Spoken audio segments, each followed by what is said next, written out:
Hi friends, this is your Python partner here. So today we are going to do assignment. Yes, and if you really feel like you have to just recall the concepts of functions and all that things, then I have included the links in description box. You can just go and watch those videos and come back here and do this assignment questions. Okay. So in this video, we are just going to see the questions first, and of course, I have included the solutions here, but it is my kind request to you to give some time, spend some time with the questions and find what they are trying to tell you and just play with the questions. Okay, so it is very important that you put your efforts into it. Only then you can love programming, right? Yes. So this is the first question where you have to find what is the error inside this. Okay, so there is a function and a function call. Yes, you have to see to it and find the error. Fine, yes. And this is the question 2. Here also you are going to find what is the error. Okay, definitely there is an error. So try to find it. This is question number 3. Yes, this is also same like the category. You have to find and fix the error. So this is question number 4. I want you to just zoom into this question. If you can find, you can clear the error very soon. Okay, yes. And this is question number 5. Here you have to predict the output. Okay, yes. And this is question 6, where you have to fill in the blanks. Okay, so discount is equal to here something, some value has to be there. Okay, so read this question and complete it. Fine, yes. So question number 7 is as well fill in the blanks.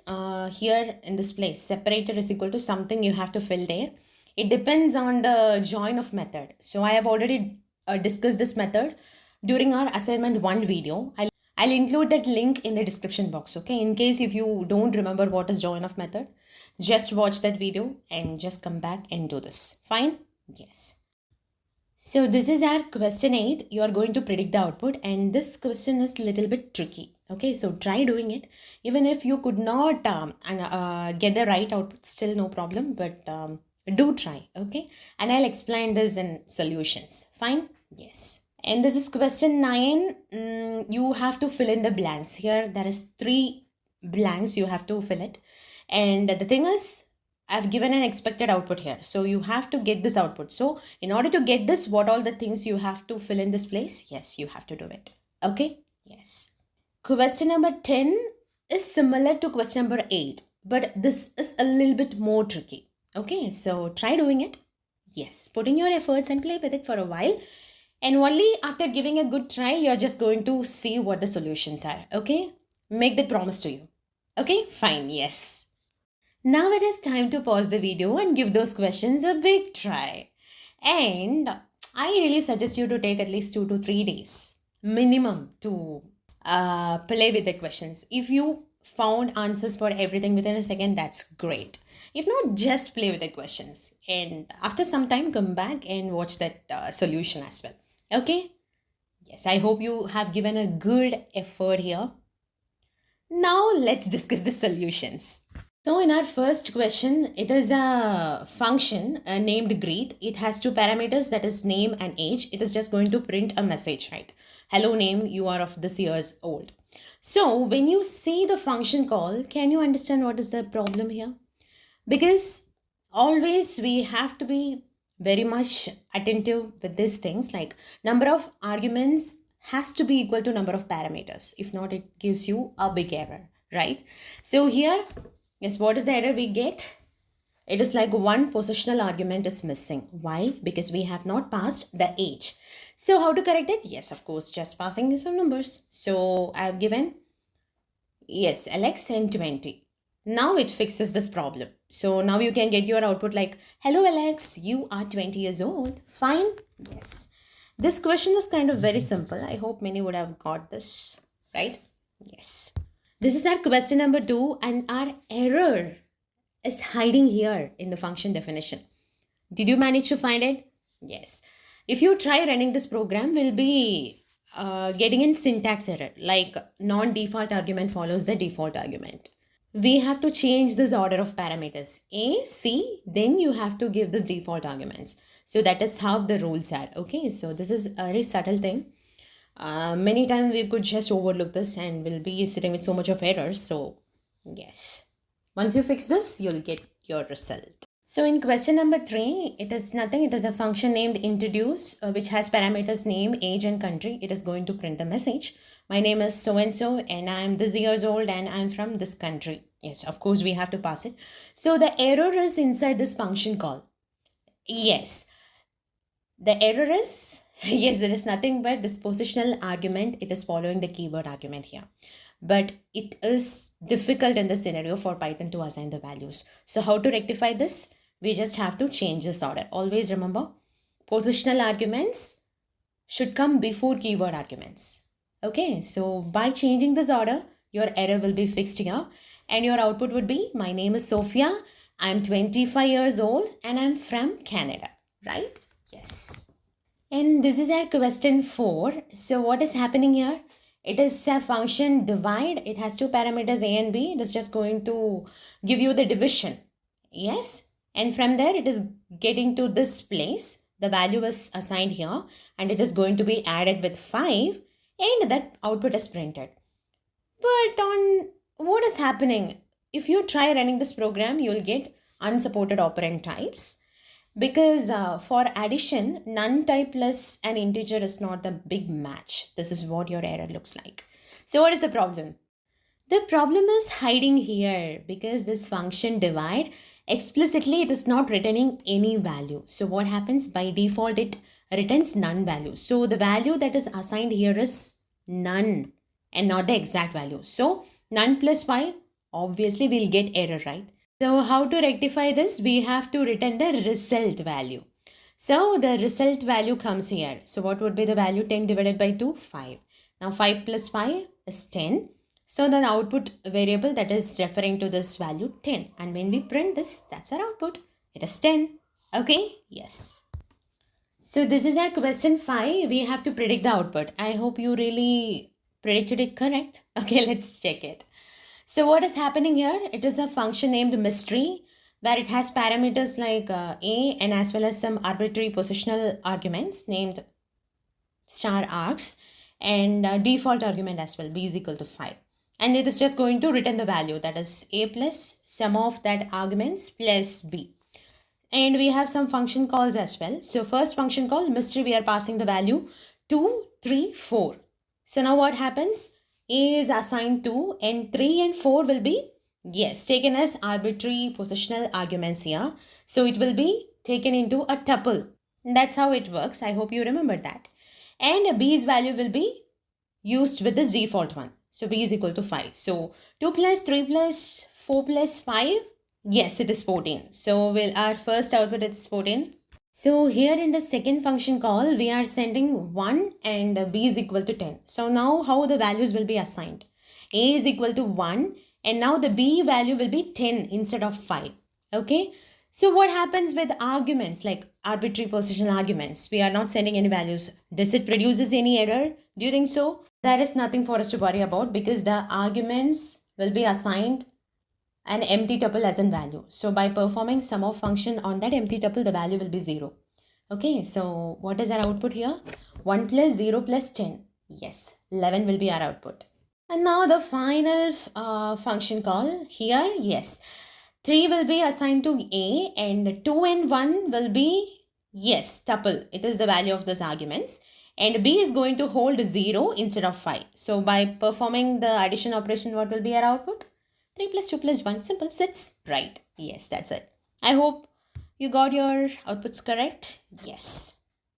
So what is happening in question 6? We are asked to fill in the blank with a perfect value so that this function prints the correct price. And what is the condition? If the discount is not being passed explicitly, the function should apply a default discount of 10%. So what is this parameter we want? We want a default value and what it should be? The correct answer is 10. So in the first function call, there is no discount is explicitly passed. So this function call is going to use this default value. And so our expected output is, yes, after 10% discount, we are just going to ask the customer to pay only 90 rupees. And whereas in our second function call, we are passing the default value, that is discount value 20. So now the discount will be applied as 20, and then after the discount of 20 percentage, yes, we are just going to ask the customer to pay only for 160 rupees. Okay. So in our question 7, have you really managed to find what is the correct default separator value is? Yes. Without affecting our expected output, if we have to provide a value, and the perfect value is a space actually. So in all our function calls, we are explicitly sending the value for the separator. Okay, so in first we are sending it as a hyphen. So apple hyphen banana hyphen cherry. And in the second function call, and is in separator. So this and that. And in the third function call, what is happening? Python, it is a separator. And there is only one word following it. Our output just becomes rocks. If we have another one word after rocks, for example, if it is hello, then what happens? Our output string would look like this, like rocks, Python, hello, because Python is used as an separator. And in the final output, yes, it is also space. So this default value here, it would not create any problems with other function calls here. So the thing is, separator has to be a string, and as well it should not mess with our function calls here. And my choice, yes, I just felt it good to use space here. So yeah, I hope you really understand this question. Okay, let's move on to the next one. So regarding our question 8, it is nothing, it's a function, and it has two parameters, that is x and y. It has a list as an default value, and what it is happening, we are just going to get the value x, and we are just going to append it to y, and we are just returning that y value. Okay, and we got some function calls as well. Regarding the default argument, if the argument happen to be any mutable object, that is list or dictionary, what happens is, during the function definition itself, Python will assign that object. It could be list or dictionary, but in our case, y is going to be assigned this empty list. Okay, this list is created only once when the function is defined. Okay, and the same list is used in every call, that is every function call, unless a new one is given. Okay, so this is the trick here. So now let's discuss this program. So inside this function call, at the first function call, we are sending 1 as a value. Now x is 1, and now it enters here, and y is already created as an empty list, right? So y dot append of x, the value is 1.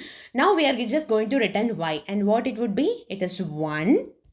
In second function call, we are sending 2 as a value. So now the x value is 2, and now what happens? The same list, that y is going to be appended with another value, that is 2. And so the output will be 1, 2. And now in the third function call, there is a trick. We are sending the value x is 3, and the y is this new empty list, what we are passing right now. So the return value will be, after appending the x value to y, yes, we'll be getting only 3 inside that list. Okay, yes. And with the fourth function call, what is happening? We are just sending only 4 as a value. So now the x is 4, and what happens? It is just going to append to the original list. Okay, y is equal to 1 and 2, that list which has that 1 and 2 value, it is going to be modified. It is going to be appended with this value 4, and we are just getting that back. So the output is 1, 2 and 4. So this is how the default mutable argument behaves, and it is kind of tricky yet easy once we are cautious about its behavior, so that we won't be surprised with any unexpected outputs. Okay, so yes. Regarding our question 9, we have some 4 places to fill in to make this code works efficiently. So we want our expected output, like keep going, has to print thrice. So let's just start filling it. So in repeat message in that function call, we are sending that message as well as times. So as we want 3 times, 3 is the right answer here. Yes, and now we are getting into the function definition, and we have to have the condition here. So what it should be? Count has to be less than times. Okay, yes. And then what we are going to print? Obviously the message, what we are sending through an argument. So message has to be here in this place. So this is the condition to break our while loop at appropriate time. If not, it would enter into an infinite loop. So what it has to be? Yes, count is equal to count plus 1. So starting our count value is 0 and it is just going to check if it is less than times yes. 0 is less than 3 and so it is just going to print, keep going. Now the count value is incremented with a value 1. So now the count value is 1. So once again it enters the loop. So 1 is less than 3. Yes, it prints the message. And again the count value is incremented. So this happens till the value reaches 3. So when the count value reaches 3, our while loop condition fails. And what happens? Yes, our program stops at the appropriate time and our output would be yes. This is it. So I hope all got this question correct. So here is our final question. It is same as that of our 8th question. So what is the behavior it is here? Default mutable argument behavior is what going to govern this entire question. So that is a subtle behavior in this question when compared to 8th question. Okay. So let's see. So in this function strange, as we got A and as well as B got a default value, it is an empty list. Naturally, yes, what is happening? We are just going to append the A value to the B list and we are just returning the B value. Fine? Yes. And here are it is 3 variables that x is equal to y equal to and z is equal to, and all 3 it is nothing but a function call. So all these variables will be referring to the values that the function strange is going to return to them. Okay, yes. And then finally we are going to print all those values, and at the final print there is another one function call is happening. Okay, yes. Let me explain it like this. So now B is an empty list. Okay, so at the first function call here in the x value, what happens? We are just sending 10 as a value. So now A will be 10 and it is appended to this B list. Okay, so this x is now referring to this list as well. Got it? And then when the y function call happens, what happens? 20 is the value we are sending to A, but we are explicitly sending an empty list here. So what happens? A new list will be created as it is starting fresh. So the y will be holding the value only 20 inside that list. Okay? Yes. And now in z, again we are sending only the value 30. So what happens? It just gets append to the list, that is our original first list once it is created during the function definition. And now x and z both are referring to this list. Okay, whereas y is referring to this list. Oh, now when we print x, what would be our value? See the list. The list has 10 and 30. So it is our output. And print y, yes, our y list has only 20. And when we print z, what happens? Yes, the z is also referring to this list that has 2 items, that is 10 and 30. And now in our final print statement, there is another one function call and we are sending only 40 as the value inside it. And now what it happens? The returned value will be the same list. So 10, 30 and 40. And once again, if you print x, again we are just going to get this list, that is 10, 30 and 40. Okay. So this is how this thing works, and I hope you really understand this default mutable argument behavior. So that's it for the session today, friends. I hope you really enjoyed these questions and learned many things during this session. Yes, practice more and write more and more programs and spend at least some times with writing codes and tweaking it, creating intentional errors and playing with all the stuffs. Yes. Then you're just going to enjoy this whole journey of learning. So don't forget to like and share this video, and as well, if you got any doubts regarding this video, any of these questions, and don't forget to ask me in the comment section. I'll try to clear it as soon as possible. And as well, the most important thing is join me in this journey of learning. Let's make this journey more interesting and fun-filled one. Bye-bye and take care.